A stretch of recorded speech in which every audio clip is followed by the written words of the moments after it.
What's up, you guys? Welcome back to my channel. If you are new here, my name is Eshi, and I don't quite believe in the concept of weddings, and I think you're stupid for having one. Uh-oh, did I just alienate like 99% of my audience?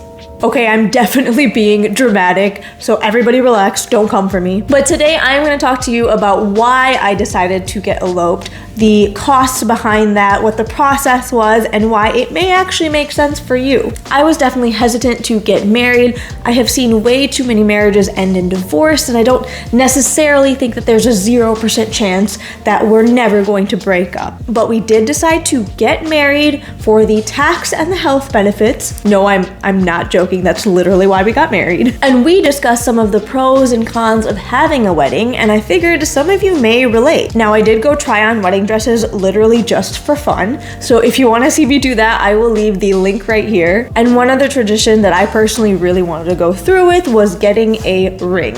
So if you want to know more about this ring, I will also leave that video link right here. And before we get started, if you could do me a huge favor and click that like button, and if you are interested in this topic and maybe want to learn more, don't forget to subscribe. And if you stick around till the end, I will show some actual footage from our marriage ceremony. So the number one reason we decided against a wedding was the cost. In 2021, the average cost of a wedding was $28,000. If you just think about that number for a second, that's like a down payment on a house, or even like rent for a full year. Like that's a lot of money, right? Chumley and I do not have parents that would be able to contribute to a wedding, so that cost of a wedding would be completely on us.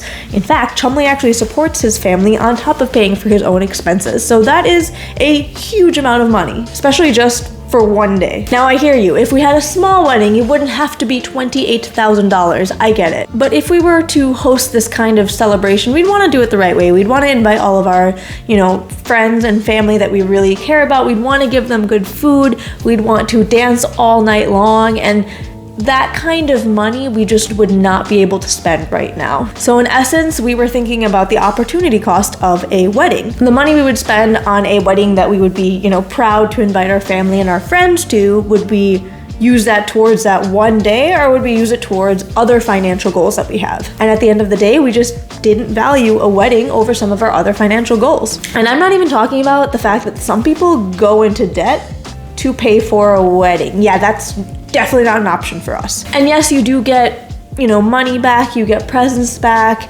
you get some things back from a wedding. It is frankly not enough to compensate for the entire cost of a wedding. Reason number two that we decided against having a wedding was all of the planning that we would have to go through beforehand. You may not know this about me, but I am like type A neurotic personality right here. So I love planning things, but I would get really bogged down in the weeds of all of it. I'm sure I would put a lot of stress on myself, and I would get anxious as hell with this whole thing. And yes, I could definitely get a wedding planner for the whole thing or just the day of, but again, that's just adding on to the whole wedding budget. And apparently the average cost in 2021 of a wedding planner was $1,700. And the last reason we decided against having a wedding was just the importance and value that we placed on having a wedding or even getting married. I mentioned this before, but again, marriage has never been a hugely important part of our relationship. And don't get me wrong, marriage is super important,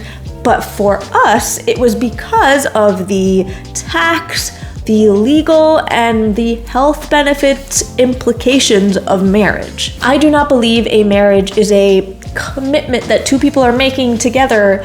I think a marriage is a legal contract between two people and the government. I think that two people are absolutely able to be committed fully to each other without being married. And I think divorce can end up being really, really messy. It could lead to lots of money spent on lawyers and going to courts, like all of that.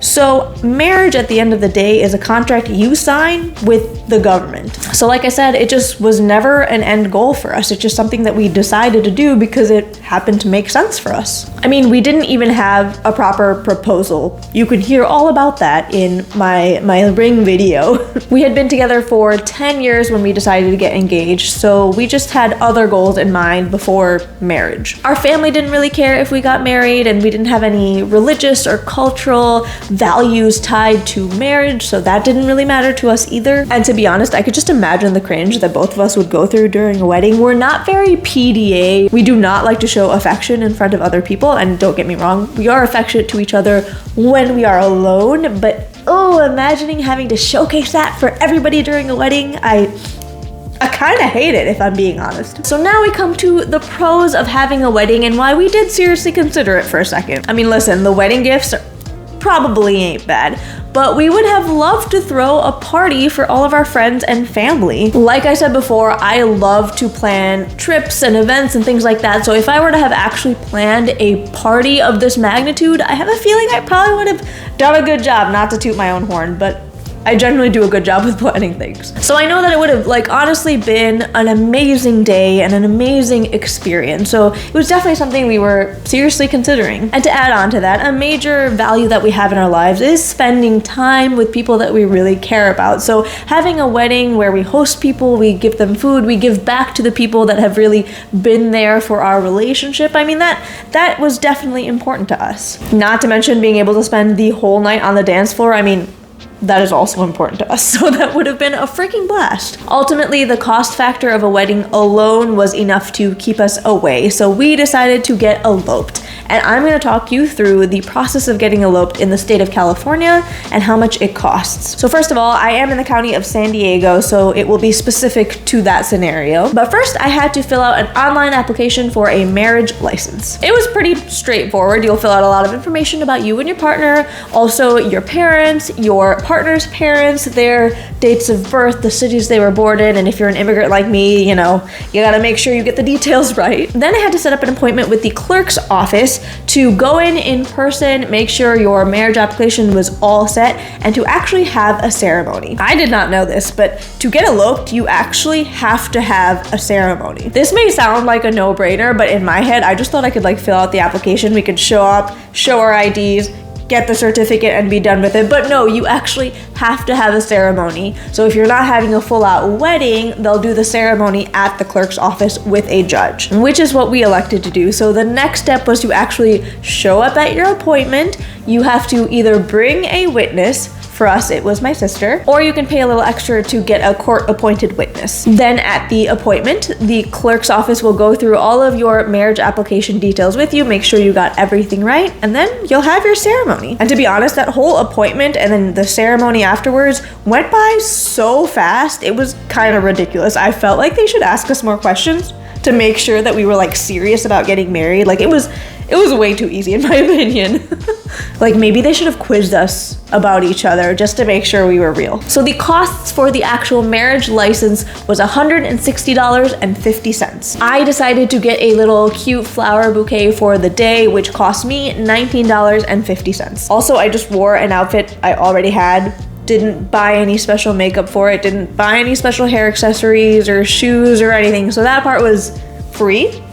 And then you do have to come back after you've had your ceremony, maybe a week later, to actually pick up your official marriage license certificate. And to get that printed off at the clerk's office, that's $19.50. And that is all that we paid to get married and to have our wedding.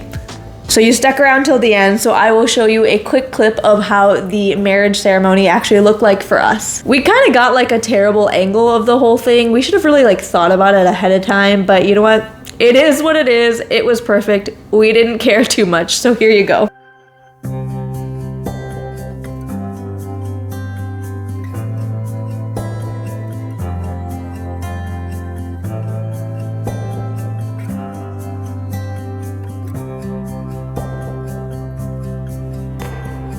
All that being said, if a big wedding works for you, then by all means have the day of your dreams. If it's not putting you into debt, if you can afford it, if it's something that you've always dreamed of and it's a big goal for you, then I get it. Do it. I've just always been someone that kind of questioned the traditional way of doing things or the conventional way of doing things, and for us it just didn't really make sense. But like I said, do what works best for you, even if that means going against tradition or going against what other people want for you. I sincerely hope that I have not offended anyone, and I just hope that if you've been thinking similar thoughts, that maybe something I've said resonated with you. If you have any other questions or want me to go more in depth about different topics that I've covered here, don't forget to leave a comment down below, and subscribe for future videos. I have a couple ideas for more wedding content, so let me know if that interests you. Thank you so much for spending your time with me today. I hope you have a wonderful rest of your week, and I will see you guys soon.